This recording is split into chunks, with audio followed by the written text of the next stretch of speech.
গেন্দারা পড়া ধর্ম ধরেন স্যার। তাহলে হিরে তুই কত 1971 সালের 16ই ডিসেম্বর কি হয়েছিল বাংলাদেশে? কি বলের প্রশ্ন করেন? 1971 সালে আমার জন্ম 2002 সালে, আমি কেমন কম? মুহে মুহে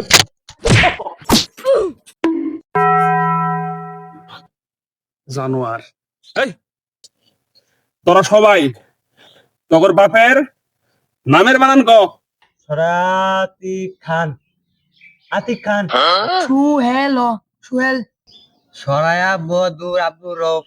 কিরে এই হুমায়ুন, এই সোহান, তোরা দুজন না আপন ভাই? ভাই স্যার।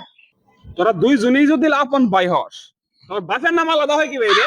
ও পরে এক নাম কই, পরে কবেন যে নকল করছি। কইলি কি রে তুই?